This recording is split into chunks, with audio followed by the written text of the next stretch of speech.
झारखंड एक और राज्य जहां पर सबकी नजर है, ये इसलिए इस बार है क्योंकि देखिए हेमंत सोरेन जेल में है और सीता सोरेन वहां पर जेएमएम छोड़ के बीजेपी के टिकट पर इस बार चुनावी मैदान में है। नलिन सोरेन वहां पर जेएमएम की तरफ से उनको चुनौती दे रहे हैं और जो हॉट सीट कूल हवा में कल्पना सोरेन की भी चर्चा थी कि वो चुनाव लड़ सकती है, नहीं लड़ सकती है, लेकिन इस बीच कल्पना सोरेन जो कि हेमंत सोरेन की पत्नी है, लेकिन सीता सोरेन यहां से बीजेपी के टिकट पर लड़ रही हैं। और ये कूल हवा किसके लिए बहती हुई आपको दिख रही है प्रदीप जी? नहीं, ये कूल हवा इस समय तो सीता सोरेन जी के पक्ष में दिख रही है, बट यहाँ भी अंतर बहुत है। देखिए यहाँ पे आदिवासी इतना ज़्यादा वोट है, हर आदिवासियों तक पहुँचना बहुत एक मुश्किल काम होता है।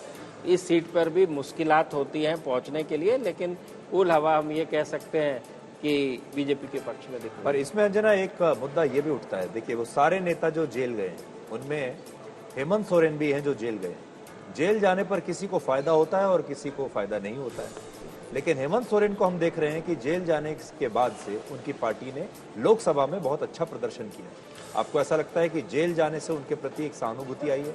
नहीं, देखिए मैंने जैसे पहले बताया कि जेल जाना अकेला महत्वपूर्ण नहीं है, किस वजह से आप जेल गए। देश को बचाने के लिए जेल जाना ये महत्वपूर्ण है, जैसा केजरीवाल जी कह रहे हैं अभी। बिल्कुल, जेल किस वजह से आप गए, उसमें कितनी सत्यता है और जनता के लिए आपने क्या किया है जब आप सरकार में थे या आप फोर फ्रंट पे थे, इन सब चीजों का आकलन करके जनता ये निर्णय लेती है। हाँ, जेल जाना और उसमें एक वो भी शामिल हो जाता है, बहुत सारी वजह होती है किसी के भी जीतने और हारने की, उसमें एक वजह जेल जाना भी हो सकती है। दुमका को लेकर लेकिन बहुत जो बीजेपी के नेता थे उनकी आंखें टेढ़ी हुई थी, क्योंकि वो जेएमएम से और उसी हेमंत सोरेन परिवार से आप ला रहे थे, सिटिंग एमपी का आपने टिकट काटा था।